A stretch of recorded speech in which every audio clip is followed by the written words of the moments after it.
région encore plus forte, plus rayonnante sur le monde et capable de développer ses atouts. Et ces atouts, ça se passe entre autres pour vous, ici. Ces contrats, ils intègrent la solidarité. Puis lorsque la région met 1 euro à Rennes, elle met 4 euros sur le territoire du centre-ouest Bretagne. Nécessaire égalité des uns et des autres en Bretagne par rapport aux grands enjeux que sont la formation. Vous avez évoqué l'école primaire et le collège de Comana, que sont la santé.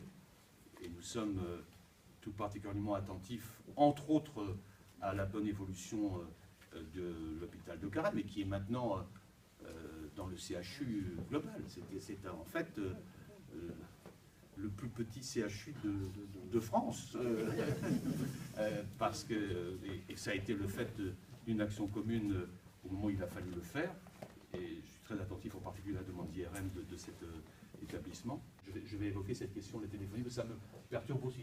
En venant tout à l'heure, j'avais quelques difficultés à faire passer des messages téléphoniques.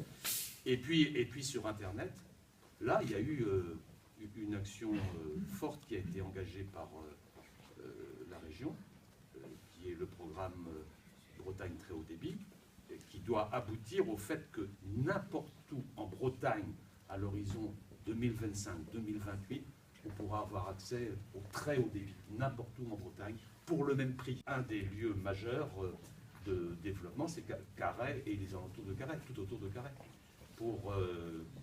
C'est Carhaix, en ce qui concerne le Finistère, il y a 4 villes de démarrage, c'est Carhaix, Redon, Auray et Lamballe.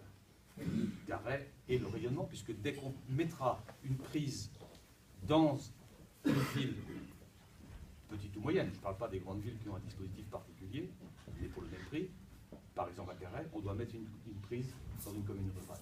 C'est un engagement que tout le monde a pris pour le même prix. Donc ça, je crois que c'est un peu l'exemple ou le modèle breton.